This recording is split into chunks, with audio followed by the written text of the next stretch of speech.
अर्जुन और कर्ण का संघर्ष केवल दो योद्धाओं का युद्ध नहीं था, बल्कि यह महाभारत का सबसे गहन, भावनात्मक और दार्शनिक द्वंद्व था। यह युद्ध जन्म और कर्म, भाग्य और पुरुषार्थ, धर्म और अधर्म, गुरु शिष्य परंपरा और शाप वरदान की टकराहट का प्रतीक था। अर्जुन पांडवों का प्रधान धनुर्धर था, इंद्र का पुत्र, द्रोणाचार्य का प्रिय शिष्य और श्री कृष्ण का सखा। वहीं कर्ण सूर्यपुत्र था, जन्म से महान, परंतु जीवन भर अपमान, त्याग और संघर्ष से घिरा रहा। दोनों की वीरता, धनुर्विद्या और आत्मसम्मान तुलनीय थे। इसलिए जब कुरुक्षेत्र में दोनों आमने सामने आए, तो संपूर्ण युद्ध की दिशा उसी क्षण पर टिक गई। अर्जुन का जीवन प्रारंभ से ही प्रशिक्षण, अनुशासन और लक्ष्य साधना का उदाहरण था। द्रोणाचार्य के आश्रम में उसने वह एकाग्रता दिखाई, जिसकी मिसाल स्वयं गुरु देते थे। मछली की आंख का प्रसंग अर्जुन की साधना और मानसिक दृढ़ता का प्रतीक बन गया। इंद्रपुत्र होने के बावजूद अर्जुन ने कभी अपने जन्म पर घमंड नहीं किया। उसने शस्त्र विद्या को तपस्या की तरह अपनाया। इंद्र ने भी उसे दिव्यास्त्र दिए, वज्र, वायव्य, वरुण, अग्नेय और अंततः पाशुपतास्त्र। पर अर्जुन जानता था कि अस्त्र तभी सफल होते हैं जब धर्म साथ हो। कर्ण का अर्जुन से वैर भी उतना ही पुराना था जितना उनका कौशल। द्रौपदी स्वयंवर में जब कर्ण ने धनुष उठाया, तब उसे सूतपुत्र कहकर अपमानित किया गया। उस क्षण अर्जुन ने ब्राह्मण वेश में लक्ष्य भेदा और वहीं से दोनों की प्रतिस्पर्धा इतिहास बन गई। कर्ण का हृदय विद्रोह से भर गया और दुर्योधन ने उसी क्षण उसे अंगराज बनाकर अपना मित्र बना लिया। यह मित्रता कर्ण के जीवन की सबसे बड़ी शक्ति भी बनी और सबसे बड़ी बेड़ी भी। कुरुक्षेत्र युद्ध में आरंभिक दिनों में कर्ण भीष्म की प्रतिज्ञा के कारण सक्रिय नहीं था। भीष्म ने कहा था कि वे कर्ण के रहते शस्त्र नहीं उठाएंगे। भीष्म के पतन के बाद ही कर्ण सेनापति बना। ये वह क्षण था जब अर्जुन और कर्ण का निर्णायक संघर्ष अवश्यंभावी हो गया। दोनों ओर से दिव्यास्त्रों की तैयारी होने लगी और देवता तक आकाश से इस युद्ध को देखने लगे। अर्जुन के रथ पर श्री कृष्ण सारथी थे। ये केवल शारीरिक सहायता नहीं थी, बल्कि धर्म, नीति और विवेक की शक्ति थी। कर्ण के पास भी दिव्य अस्त्र थे, पर उसके जीवन में शापों की छाया थी। परशुराम का शाप की निर्णायक क्षण पर विद्या साथ छोड़ देगी, और ब्राह्मण का शाप की जब सबसे अधिक आवश्यकता होगी, तब पृथ्वी उसका रथ पकड़ लेगी। इसके अतिरिक्त इंद्र द्वारा छल से कवच कुंडल का दान करवा लेना भी कर्ण की रक्षा शक्ति को क्षीण कर चुका था। निर्णायक दिन जब अर्जुन और कर्ण आमने सामने आए, तब युद्ध ने भयानक रूप ले लिया। दोनों ने एक दूसरे पर ऐसे बाण छोड़े कि आकाश ढक गया। कर्ण ने नागास्त्र चलाया जो अर्जुन का वध कर सकता था, पर श्री कृष्ण ने रथ को क्षण भर दबा दिया, जिससे वह बाण मुकुट को छूकर निकल गया। यह क्षण दिखाता है कि अर्जुन की विजय केवल बल से नहीं, बल्कि सही मार्गदर्शन से संभव हुई। युद्ध बढ़ता गया। कर्ण ने अर्जुन के रथ के ध्वज को काट दिया, जिससे प्रतीत हुआ कि अर्जुन हार सकता है। पर अर्जुन ने धैर्य नहीं खोया। उसने संयम रखा, अपने अस्त्रों को सही समय पर प्रयोग किया और श्री कृष्ण के संकेतों का पालन किया। कर्ण की वीरता में कोई कमी नहीं थी। उसने भी अर्जुन को कई बार संकट में डाला। दोनों के बाणों से धरती कांप उठी। फिर वह निर्णायक क्षण आया जब कर्ण का रथ कीचड़ में फंस गया। कर्ण ने अर्जुन से युद्ध नियमों की दुहाई दी और कहा कि वह रथ निकालने तक शस्त्र न चलाए। यह महाभारत का सबसे विवादित क्षण है। श्री कृष्ण ने अर्जुन को स्मरण कराया कि कर्ण ने अभिमन्यु के साथ क्या किया था। निहत थे, अकेले बालक पर सामूहिक आक्रमण। धर्म केवल शब्दों से नहीं, कर्मों से तय होता है। युद्ध में अधर्म करने वाले से नियमों की अपेक्षा नहीं की जाती। अर्जुन का हृदय करुणा से भरा था, पर वह धर्म युद्ध में था। उसने श्री कृष्ण की आज्ञा मानी। उसी क्षण कर्ण को परशुराम का शाप भी स्मरण नहीं आया। विद्या ने साथ छोड़ दिया। अर्जुन ने अंजलिकास्त्र का प्रयोग किया और कर्ण का वध हुआ। सूर्यपुत्र कर्ण धराशायी हुआ और कुरुक्षेत्र स्तब्ध रह गया। कर्ण की मृत्यु पर अर्जुन ने कोई उत्सव नहीं मनाया। उसे विजय का गर्व नहीं, बल्कि शांति का भार महसूस हुआ। जब कुंती ने सत्य बताया कि कर्ण उसका पुत्र था, तब अर्जुन भीतर से टूट गया। उसे लगा कि उसने केवल शत्रु नहीं, बल्कि बड़े भाई को खो दिया। यह क्षण बताता है कि अर्जुन केवल योद्धा नहीं, संवेदनशील मनुष्य भी था। अर्जुन द्वारा कर्ण की पराजय हमें यह सिखाती है कि केवल शक्ति पर्याप्त नहीं, सही समय, सही मार्गदर्शन और धर्म का साथ आवश्यक है। कर्ण महान था, पर उसने अधर्म का पक्ष चुना। अर्जुन भी महान था, पर उसने धर्म का मार्ग नहीं छोड़ा। इसलिए विजय अर्जुन की हुई। यह विजय किसी एक व्यक्ति की नहीं, बल्कि उस सिद्धांत की थी कि अंततः धर्म की ही जीत होती है। अर्जुन कर्ण का युद्ध आज भी इसलिए प्रासंगिक है क्योंकि यह बताता है कि जीवन में प्रतिभा होते हुए भी यदि दिशा गलत हो तो परिणाम दुखद हो सकता है, और यदि साधना, संयम और सही मार्गदर्शन हो तो कठिन से कठिन युद्ध भी जीता जा सकता है। अर्जुन की विजय हमें आत्मविश्वास देती है कि धर्म पथ पर चलने वाला अंततः विजयी होता है, भले ही मार्ग कितना ही कठिन क्यों न हो। महाभारत में यदि किसी योद्धा का नाम अपार शारीरिक शक्ति, अडिग संकल्प और प्रचंड क्रोध के लिए जाना जाता है तो वह है भीमसेन। पवन पुत्र भीम केवल बलशाली योद्धा नहीं था, बल्कि अन्याय के विरुद्ध खड़ा होने वाला वह व्यक्तित्व था जो शत्रु को शब्दों से नहीं, कर्म से उत्तर देता था। कर्ण और भीम का संघर्ष अर्जुन कर्ण जितना चर्चित नहीं है, लेकिन यह संघर्ष अपमान, प्रतिशोध और धर्म युद्ध की भावना से भरा हुआ था। कर्ण और भीम का वैर अत्यंत पुराना था। द्यूत सभा में जब द्रौपदी का अपमान हो रहा था, तब कर्ण ने सबसे कठोर और अपमानजनक शब्द कहे थे। उसने द्रौपदी को सार्वजनिक रूप से नीचा दिखाया और उसे दासी कहा। यह अपमान भीम के हृदय में अग्नि की तरह जलता रहा। उसी क्षण भीम ने प्रतिज्ञा की कि वह कर्ण को युद्धभूमि में पराजित करेगा और उसके अभिमान को चूर चूर कर देगा। भीमसेन का स्वभाव अर्जुन से भिन्न था। जहां अर्जुन संयम, रणनीति और अस्त्र शस्त्र में निपुण था, वहीं भीम उग्र, सीधे आक्रमण करने वाला और भयंकर पराक्रम का प्रतीक था। उसकी गदा और बाहुबल से पूरा कुरुक्षेत्र कांप उठता था। भीम का युद्ध केवल शस्त्रों का नहीं, बल्कि मनोबल और भय का भी युद्ध होता था। कुरुक्षेत्र युद्ध के दौरान कर्ण कई बार भीम के सामने आया। हर बार कर्ण ने अपनी धनुर्विद्या से भीम को रोकने का प्रयास किया, लेकिन भीम की गति, क्रोध और आत्मबल के आगे कर्ण को पीछे हटना पड़ा। कई युद्धों में भीम ने कर्ण को गंभीर रूप से घायल किया और युद्धभूमि छोड़ने पर विवश कर दिया। यह बात स्वयं कौरव सेना के लिए अपमानजनक थी, क्योंकि कर्ण को अर्जुन के समकक्ष माना जाता था। एक विशेष युद्ध में भीम और कर्ण का सामना अत्यंत भयंकर हुआ। कर्ण ने तीव्र बाण वर्षा कर भीम को रोकना चाहा, लेकिन भीम ने ढाल की तरह अपने बल और गदा का प्रयोग किया। उसने कर्ण के रथ पर आक्रमण कर दिया। भीम की गर्जना से ऐसा प्रतीत हुआ मानो स्वयं पवन देव युद्धभूमि में उतर आए हों। कर्ण कुछ समय तक डटा रहा, परंतु भीम के प्रहारों ने उसे विचलित कर दिया। भीम ने एक ही प्रहार में कर्ण के रथ के घोड़ों को घायल कर दिया। कर्ण का रथ डगमगा गया। कर्ण ने किसी तरह स्वयं को संभाला, लेकिन भीम का आक्रमण रुकने वाला नहीं था। उसने कर्ण को चुनौती दी और द्यूत सभा में किए गए अपमान को स्मरण कराया। यह युद्ध केवल शरीर का नहीं, बल्कि स्मृतियों और प्रतिशोध का युद्ध बन चुका था। भीम की शक्ति केवल बाहुबल नहीं थी, उसकी सबसे बड़ी शक्ति उसका सत्य और धर्म था। वह जानता था कि वह अपने व्यक्तिगत प्रतिशोध के लिए नहीं, बल्कि अन्याय के अंत के लिए युद्ध कर रहा है। कर्ण के पास अस्त्र थे, पर भीम के पास संकल्प था। यही संकल्प युद्ध भूमि में कर्ण पर भारी पड़ा। कर्ण ने भीम पर कई घातक अस्त्र छोड़े, लेकिन भीम बार बार उठ खड़ा हुआ। उसकी सहन शक्ति अद्भुत थी। उसने गदा से ऐसा प्रहार किया कि कर्ण का कवच टूटने लगा। अंततः कर्ण को युद्धभूमि से पीछे हटना पड़ा। यह भीम की प्रतिज्ञा की पहली बड़ी पूर्ति थी। भीम द्वारा कर्ण की यह पराजय केवल शारीरिक नहीं थी, बल्कि मानसिक भी थी।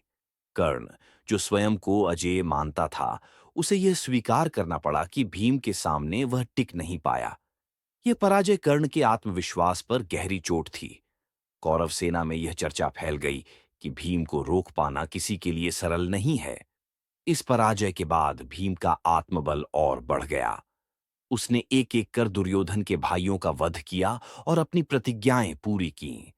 कर्ण यह सब देखता रहा, लेकिन वह भीम के सामने फिर से खुलकर खड़ा होने का साहस नहीं जुटा पाया। यह भीम की सबसे बड़ी विजय थी, शत्रु के मन में भय उत्पन्न करना। यह ध्यान देने योग्य है कि भीम ने कर्ण का वध नहीं किया, लेकिन उसे कई बार परास्त किया।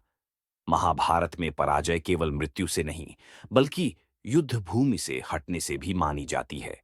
इस दृष्टि से भीम कर्ण पर भारी पड़ा। भीम और कर्ण का संघर्ष यह सिखाता है कि वीरता केवल अस्त्र शस्त्र से नहीं मापी जाती। कभी कभी क्रोध, अपमान की स्मृति और न्याय की भावना योद्धा को असाधारण शक्ति प्रदान कर देती है। भीम उसी शक्ति का प्रतीक था। द्यूत सभा का अपमान यदि कर्ण के पतन का नैतिक कारण बना, तो भीम उस अपमान का दंड देने वाला बना।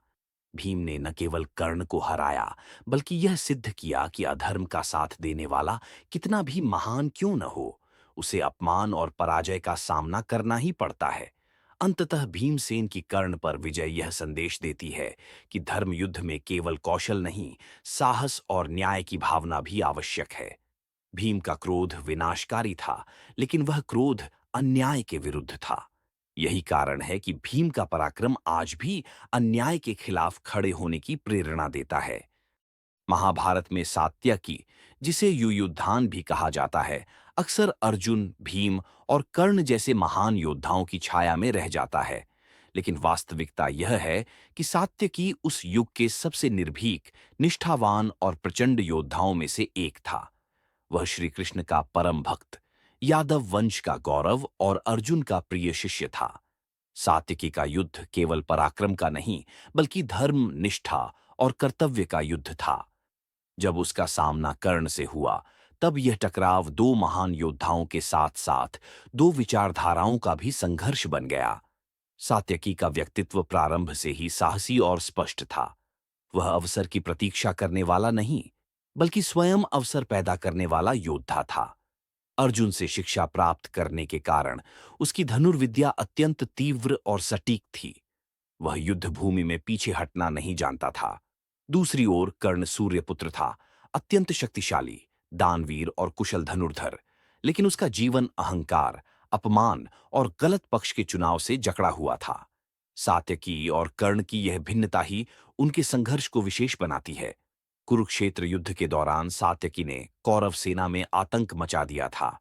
वह अकेला ही अनेक महारथियों का सामना करता था। भीष्म, द्रोण और कर्ण जैसे योद्धा भी सात्यकी की निर्भीकता से परिचित थे। सात्यकी का सबसे बड़ा गुण यह था कि वह कभी भयभीत नहीं होता था। चाहे सामने कोई भी महारथी क्यों न हो, वह पूरी शक्ति से युद्ध करता था। एक महत्वपूर्ण युद्ध दिवस पर सात्यकी का सामना सीधे कर्ण से हुआ। यह टकराव अत्यंत भीषण था। कर्ण ने तीव्र बाण वर्षा से सात्यकी को रोकने का प्रयास किया। उसके बाणों की गति और संख्या से आकाश ढक गया, लेकिन सात्यकी विचलित नहीं हुआ। उसने अपनी तीक्ष्ण दृष्टि और तीव्र प्रतिक्रिया से कर्ण के बाणों को काटना प्रारंभ कर दिया। यह दृश्य देखकर दोनों सेनाएं स्तब्ध रह गईं। सात्यकी ने भी कर्ण पर तीव्र आक्रमण किया। उसके बाण सीधे कर्ण के रथ, ध्वज और घोड़ों पर प्रहार करने लगे। सात्यकी का उद्देश्य केवल कर्ण को घायल करना नहीं था, बल्कि उसके आत्मविश्वास को तोड़ना था। कर्ण ने भी पूरे पराक्रम से उत्तर दिया, लेकिन सात्यकी की गति और साहस के सामने उसे संभलकर युद्ध करना पड़ा। यह युद्ध लंबे समय तक चला। दोनों ओर से दिव्यास्त्रों का प्रयोग हुआ। सात्यकी ने कर्ण के सारथी को घायल कर दिया और उसके रथ को क्षण भर के लिए असंतुलित कर दिया। यह कर्ण के लिए अपमानजनक क्षण था, क्योंकि वह स्वयं को अर्जुन के अतिरिक्त किसी से कम नहीं मानता था। सात्यकी ने यह सिद्ध कर दिया कि वह केवल अर्जुन का शिष्य नहीं, बल्कि स्वयं एक स्वतंत्र महारथी है। कर्ण ने सात्यकी पर प्रहार करते हुए उसे पीछे हटाने का प्रयास किया, लेकिन सात्यकी हर बार आगे बढ़ता गया। उसकी निर्भीकता अद्भुत थी। वह जानता था कि वह धर्म की ओर से युद्ध कर रहा है और श्री कृष्ण की कृपा उसके साथ है। यही विश्वास उसे अजेय बनाता था। एक क्षण ऐसा आया जब सात्यकी के बाणों ने कर्ण के कवच को भेद दिया और उसे गंभीर रूप से घायल कर दिया। कर्ण ने किसी प्रकार स्वयं को संभाला, लेकिन यह स्पष्ट हो गया कि सात्यकी उस पर भारी पड़ रहा है। कौरव सेना में हलचल मच गई। दुर्योधन चिंतित हो उठा। क्योंकि कर्ण को पराजित होते देखना उसके लिए असहनीय था। अंततः कर्ण को पीछे हटना पड़ा। यह उसकी पूर्ण पराजय नहीं थी, लेकिन युद्ध भूमि छोड़ना स्वयं में हार मानी जाती है। सात्यकी ने यह सिद्ध कर दिया कि कर्ण अजेय नहीं है। यह पराजय कर्ण के आत्मबल पर गहरी चोट थी। महाभारत में यह स्पष्ट किया गया है कि सात्यकी ने न केवल कर्ण को, बल्कि द्रोणाचार्य जैसे महान गुरु को भी कई बार पराजित किया था। इससे सात्यकी की क्षमता और महत्व का अनुमान लगाया जा सकता है। कर्ण जैसे योद्धा को पीछे हटने पर विवश करना कोई साधारण उपलब्धि नहीं थी। सात्यकी का यह पराक्रम उसके चरित्र को उजागर करता है। वह न तो सत्ता के लिए लड़ा, न ही व्यक्तिगत प्रतिशोध के लिए। उसका युद्ध केवल धर्म के लिए था। कर्ण के विपरीत, जिसने दुर्योधन के प्रति आरण के कारण अधर्म का साथ दिया, सात्यकी ने श्री कृष्ण और पांडवों के साथ धर्म का मार्ग चुना। यह संघर्ष हमें यह भी सिखाता है कि महानता केवल जन्म या वरदान से नहीं आती। सात्यकी न तो देवपुत्र था और न ही उसके पास कवच कुंडल जैसे प्राकृतिक वरदान थे। फिर भी उसने अपने परिश्रम, साहस और निष्ठा से कर्ण जैसे सूर्यपुत्र को परास्त किया। यह कर्म की विजय थी। सात्यकी द्वारा कर्ण की पराजय महाभारत के उन प्रसंगों में से एक है जो यह सिद्ध करते हैं कि पांडव पक्ष केवल अर्जुन या भीम पर निर्भर नहीं था। सात्यकी जैसे योद्धा भी धर्म की विजय में समान रूप से योगदान दे रहे थे। वह पांडवों की ढाल भी था और तलवार भी। अंततः सात्यकी और कर्ण का संघर्ष यह संदेश देता है कि जब योद्धा निडर हो, उद्देश्य स्पष्ट हो और पक्ष धर्म का हो, तो सबसे बड़ा महारथी भी पीछे हटने को विवश हो जाता है। सात्यकी की यह विजय केवल एक योद्धा पर नहीं, बल्कि अहंकार और अधर्म पर विजय थी। सात्यकी का नाम इसलिए अमर है क्योंकि उसने बिना किसी संदेह के धर्म का साथ दिया। उसने यह सिद्ध किया कि सच्ची वीरता न केवल शस्त्र चलाने में, बल्कि सही के लिए खड़े होने में होती है। कर्ण के विरुद्ध उसकी पराजय उसी सत्य की गूंज है जो आज भी हमें प्रेरणा देती है। अभिमन्यु, यह नाम महाभारत में वीरता, अल्पायु और महान बलिदान का प्रतीक है। वह अर्जुन का पुत्र था, सुभद्रा का लाल और श्री कृष्ण का भांजा। किंतु उसकी पहचान केवल इन संबंधों से नहीं, बल्कि उसके अद्भुत पराक्रम, निर्भीक स्वभाव और असाधारण युद्ध कौशल से बनी। बहुत कम लोग जानते हैं कि कुरुक्षेत्र युद्ध में अभिमन्यु ने केवल कौरवों की सेना को ही नहीं, बल्कि कर्ण जैसे महान महारथी को भी युद्ध भूमि में पीछे हटने पर विवश किया था। यह प्रसंग अभिमन्यु की असाधारण क्षमता का प्रमाण है। अभिमन्यु का प्रशिक्षण बचपन से ही विशेष वातावरण में हुआ। अर्जुन जैसा पिता, श्री कृष्ण जैसा मार्गदर्शक और यादव तथा पांडव परंपरा की वीरता उसके रक्त में थी। कहा जाता है कि अभिमन्यु ने चक्रव्यूह भेदन की विद्या गर्भ में ही सुन ली थी। जब सुभद्रा के गर्भ में रहते हुए अर्जुन श्री कृष्ण को यह विद्या समझा रहे थे। यद्यपि वह चक्रव्यूह से निकलने की पूरी विधि नहीं जान पाया, फिर भी उसकी युद्ध बुद्धि और साहस असाधारण थे। कुरुक्षेत्र युद्ध के 13वें दिन अभिमन्यु का पराक्रम अपने चरम पर दिखाई देता है। उसी दिन कौरवों ने द्रोणाचार्य के नेतृत्व में चक्रव्यूह की रचना की थी। पांडवों की सेना उस समय संकट में थी। अर्जुन को युद्ध भूमि से दूर भेज दिया गया था और शेष पांडव चक्रव्यूह भेदन में असमर्थ थे। उस समय अभिमन्यु ने आगे बढ़कर कहा कि वह चक्रव्यूह में प्रवेश कर सकता है। यह निर्णय उसकी अल्पायु के बावजूद उसके महान साहस को दर्शाता है। जब अभिमन्यु चक्रव्यूह में प्रविष्ट हुआ, तब उसने अकेले ही कौरव सेना में हाहाकार मचा दिया। जयद्रथ द्वारा पांडवों को रोके जाने के कारण अभिमन्यु भीतर अकेला पड़ गया। इसके बावजूद उसने पीछे हटने का विचार नहीं किया। उसने एक-एक कर कौरवों के महारथियों को परास्त करना शुरू किया। उसी क्रम में उसका सामना कर्ण से भी हुआ। कर्ण उस समय कौरवों का प्रमुख महारथी था। सूर्यपुत्र कर्ण दानवीर, महान धनुर्धर और अर्जुन का समकक्ष माना जाता था। कर्ण को विश्वास था कि एक युवा योद्धा उसके सामने अधिक देर टिक नहीं पाएगा। लेकिन अभिमन्यु ने जैसे ही कर्ण के रथ की ओर अपने बाण छोड़े, कर्ण को यह आभास हो गया कि यह साधारण बालक नहीं है। अभिमन्यु की बाण वर्षा तीव्र, सटीक और निर्भीक थी। उसने बिना भय के कर्ण के बाणों का प्रत्युत्तर दिया। कर्ण ने कई घातक अस्त्रों का प्रयोग किया, लेकिन अभिमन्यु की फुर्ती और युद्ध बुद्धि के सामने वे निष्फल होते चले गए। यह दृश्य देखकर कौरव सेना भी चकित रह गई कि इतना युवा योद्धा कर्ण जैसे महारथी का सामना कैसे कर पा रहा है। अभिमन्यु ने कर्ण के रथ पर सीधा आक्रमण किया। उसने उसके ध्वज को काट दिया और घोड़ों को घायल कर दिया। कर्ण का रथ कुछ क्षणों के लिए असंतुलित हो गया। यह कर्ण के लिए अत्यंत अपमानजनक स्थिति थी, क्योंकि वह स्वयं को अर्जुन के अतिरिक्त किसी से कम नहीं मानता था। अभिमन्यु ने यह सिद्ध कर दिया कि वीरता आयु की मोहताज नहीं होती। इस युद्ध में कर्ण को पहली बार अनुभव हुआ कि अभिमन्यु में अर्जुन का ही नहीं, बल्कि श्री कृष्ण की रणनीतिक बुद्धि का भी अंश है। अभिमन्यु के प्रहार केवल शक्ति से नहीं, बल्कि सोच समझ कर किए जा रहे थे। वह कर्ण के कमजोर क्षणों को पहचानकर आक्रमण करता था। कर्ण को पीछे हटकर पुनः स्थिति संभालनी पड़ी। यहां यह स्पष्ट करना आवश्यक है कि अभिमन्यु ने कर्ण का वध नहीं किया, लेकिन उसे युद्ध भूमि में पीछे हटने पर विवश अवश्य किया। महाभारत के युद्ध में यह स्वयं में एक बड़ी पराजय मानी जाती है। एक किशोर योद्धा द्वारा सूर्यपुत्र कर्ण को पीछे हटने पर मजबूर करना असाधारण उपलब्धि थी। इस पराजय ने कर्ण के अहंकार को गहरी चोट पहुंचाई। कर्ण को यह स्वीकार करना पड़ा कि पांडवों की नई पीढ़ी भी उससे कम नहीं है। अभिमन्यु केवल भविष्य का योद्धा नहीं, बल्कि वर्तमान का संकट बन चुका था। यही कारण था कि बाद में कौरवों ने अभिमन्यु के विरुद्ध सामूहिक और नियम विरुद्ध आक्रमण का मार्ग चुना। अभिमन्यु का चरित्र केवल पराक्रम तक सीमित नहीं था। उसमें अपार आत्मसम्मान और धर्म के प्रति निष्ठा थी। वह जानता था कि वह जिस युद्ध में उतरा है, वह केवल व्यक्तिगत वीरता दिखाने का अवसर नहीं, बल्कि पांडव सेना की रक्षा का दायित्व है।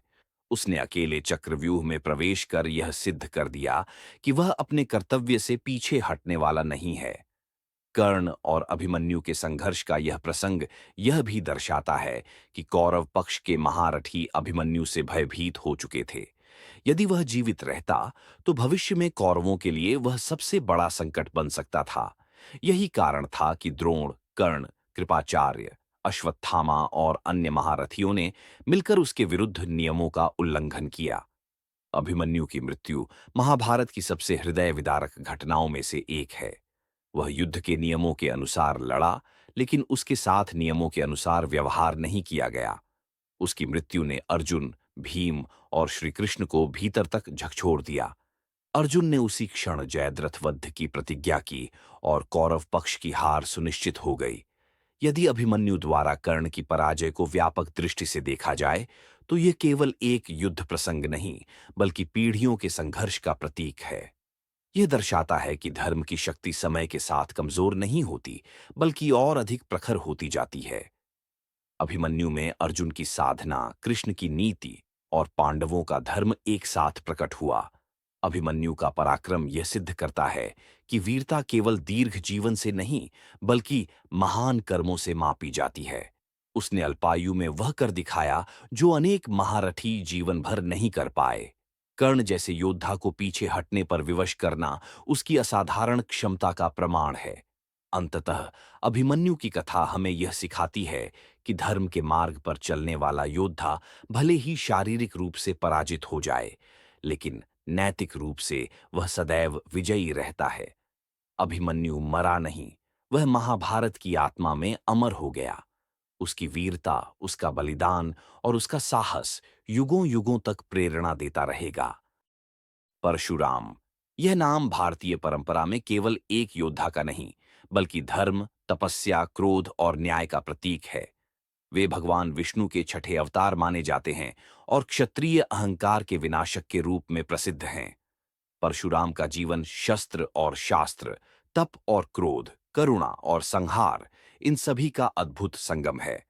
महाभारत में उनका प्रवेश प्रत्यक्ष युद्ध के रूप में नहीं, बल्कि भाग्य निर्माता गुरु के रूप में होता है। कर्ण की कथा में परशुराम की भूमिका ऐसी है जिसने बिना युद्ध लड़े ही सूर्यपुत्र कर्ण की नियति तय कर दी।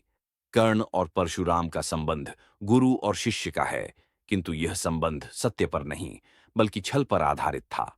यही छल आगे चलकर कर्ण के पतन का सबसे बड़ा कारण बना। कर्ण जन्म से महान था, सूर्यपुत्र था, लेकिन समाज द्वारा ठुकराया गया था।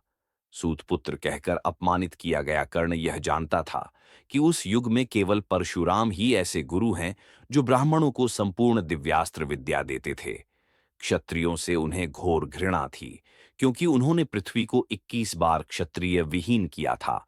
कर्ण ने यह सत्य जानते हुए भी परशुराम के पास जाकर स्वयं को ब्राह्मण बताया। यह उसके जीवन का सबसे निर्णायक झूठ था।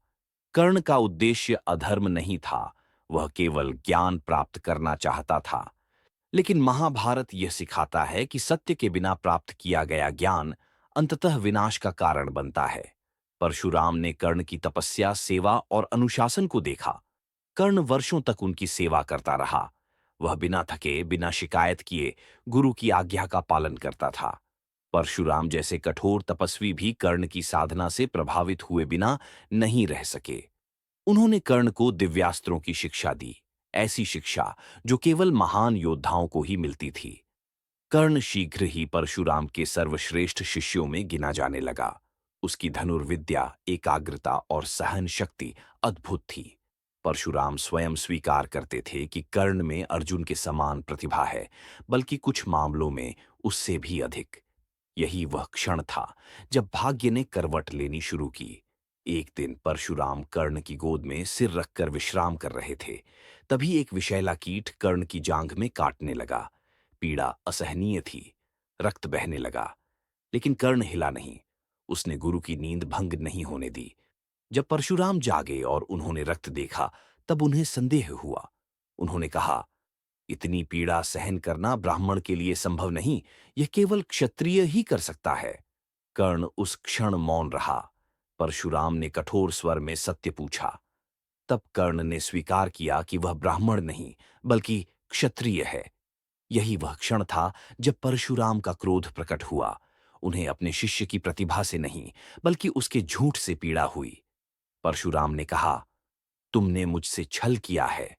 जो विद्या छल से प्राप्त की जाती है, वह संकट के समय साथ नहीं देती। और उसी क्षण उन्होंने वह भयानक शाप दिया जिसने कर्ण की पूरी युद्ध यात्रा की दिशा बदल दी। परशुराम का शाप था, जब तुम्हें अपने जीवन के सबसे निर्णायक क्षण में इन अस्त्रों की सर्वाधिक आवश्यकता होगी, तब तुम उन्हें भूल जाओगे। यह शाप कोई साधारण वचन नहीं था। यह एक तपस्वी विष्णु अवतार के क्रोध से निकला हुआ वाक्य था। यह शाप कर्ण के जीवन में मौन की तरह उपस्थित रहा, हर विजय में छिपा हुआ, हर पराक्रम के पीछे खड़ा हुआ। परशुराम का यह शाप ही वह अदृश्य अस्त्र था जिसने अर्जुन के हाथों कर्ण की मृत्यु सुनिश्चित की। कुरुक्षेत्र के युद्ध में कर्ण ने अनेक वीरों को पराजित किया, भीम को पीछे हटाया, सात्यकी और अभिमन्यु को चुनौती दी। लेकिन जब वह निर्णायक क्षण आया अर्जुन के सामने, तब यही शाप सक्रिय हुआ। जब कर्ण का रथ कीचड़ में फंसा और उसे ब्रह्मास्त्र का प्रयोग करना था, तब उसे अस्त्र स्मरण नहीं हुआ। वही विद्या जिसे उसने वर्षों की तपस्या से प्राप्त किया था, उस क्षण उसे छोड़ गई। यही परशुराम की अप्रत्यक्ष विजय थी। यह ध्यान देने योग्य है कि परशुराम स्वयं कर्ण के शत्रु नहीं थे, वे उसकी प्रतिभा से प्रेम करते थे। यदि कर्ण ने सत्य बोला होता तो संभव है कि वह अर्जुन से भी बड़ा योद्धा बनता। लेकिन महाभारत का मूल सिद्धांत यही है, अधर्म से प्राप्त शक्ति अंततः विनाश का कारण बनती है।